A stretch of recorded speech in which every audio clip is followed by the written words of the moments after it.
रहूंगा मैं, कसम कैसी भी हो सब तोड़ कर आता रहे। और बुलंदी की किसी शोहरत पर पहुंचा दे मुझे ये दुनिया, तुम पुकार कर देख लेना, दौड़ कर आता रहूंगा मैं। बहुत सुंदर। अगर ताली ठीक से बजाओगे तब छोड़ूंगा माइक, क्योंकि हम अंतिम पीढ़ी हैं जिनकी मां का फेसबुक पर कोई अकाउंट नहीं है। हम अंतिम पीढ़ी है साहब जिनकी मां का फेसबुक पर कोई अकाउंट नहीं है, जिनके पिता मोबाइल चलाना नहीं जानते। लेकिन हमारी माँ ये हमें जानती थी कि हमें कैसे बनाना है। आज की माँ का फेसबुक पर अकाउंट तो है, मोबाइल चलाना तो वो जानती है, लेकिन अपने बच्चों को किस तरह बनाना है शायद वो नहीं जानती। क्योंकि संस्कार देने का काम यदि यहाँ कोई कर सकता है तो वो माँ कर सकती है। क्या होता है जब वो माँ की बहुत, जब याद करो उन दिनों को जब हम छोटे हुआ करते थे, माँ के साथ चौके में बैठकर खाना खाया करते थे। जब भी हमने इधर उधर देखा, माँ ने नमक का डिब्बा हमारी तरफ सरका दिया। हमारे बिना बोले सब कुछ समझने की शक्ति यदि उस भगवान ने किसी को दी है तो वो माँ को दी है। विनोद भट्ट एक बहुत बड़े कवि हैं, उन्होंने एक बात लिखी थी, एक माँ के दो बेटे थे, एक नीचे वाले माले पर रहता था, एक ऊपर वाले माले पर रहता था। 15 दिन छोटा बेटा माँ को खाना देता था, 15 दिन बड़ा बेटा माँ को खाना देता था। लेकिन ये उस माँ का दुर्भाग्य था, साल में जो जो महीने 31 दिन के हुआ करते थे, उस एक दिन उस माँ को उपवास रखना पड़ता था। 4 बेटे कोख में पालने वाली माँ जब एक दिन भूखी सोई तो वीर रजनीश कवि ने 4 लाइन लिखी कि खुद में इतना बिखर चुकी है वो कि छोड़कर भी तो तुझे अब जाया नहीं जाता। उम्र के आखिरी पड़ाव पे बेटा कह रहा है, मां मुझसे ये रिश्ता निभाया नहीं जाता।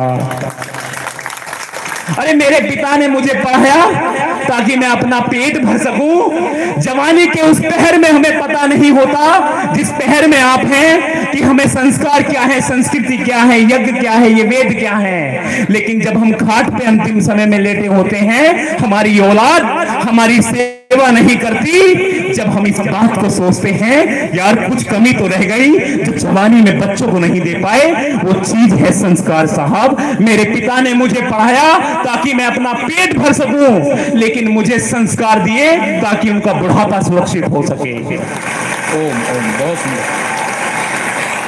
आपका बुढ़ापा सुरक्षित हो सके अगर बच्चों को संस्कार ना दिए, आपकी औलादें इन आयोजनों में नहीं आई, आपकी औलादें कविताओं से प्यार नहीं करेंगी, आपकी औलादें संस्कार और संस्कृति से प्यार नहीं करेगी, तो याद रखना तुम्हारा अंतिम संस्कार तुम्हारे बेटे नहीं करेंगे। ऐसा समय आने वाला है,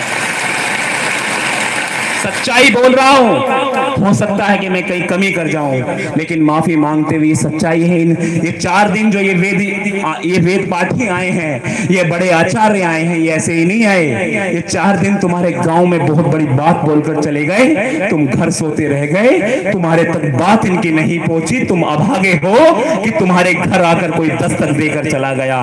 जिन्होंने इस कार्यक्रम को समय दिया, रात समय दिया, मैं उनका आभारी हूं। मेरा काम भी वही है जो इनका है। हो सकता है मेरा तरीका अलग हो, मेरी व्यस्तताएं अलग हो, लेकिन वही काम मैंने किया था रात जो ये लगातार कर रहे हैं। मैं इनकी चरण धूल के भी बराबर नहीं हूं, लेकिन अंत में बस यही कहता हूं कि अपनी सांसों में आबाद रखना मुझे, बहुत सुंदर, अपनी सांसों में आबाद रखना मुझे, मैं रहूं न रहूं याद रखना मुझे।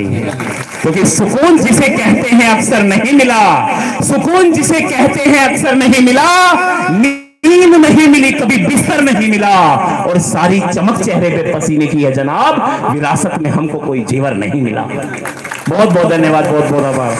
बहुत सुंदर।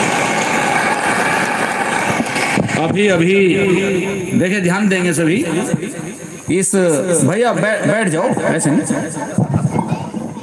ऐसे नहीं जा सकते, ध्यान देंगे, विकास जी भी ध्यान देंगे, आप भी ध्यान देंगे। इस विकसित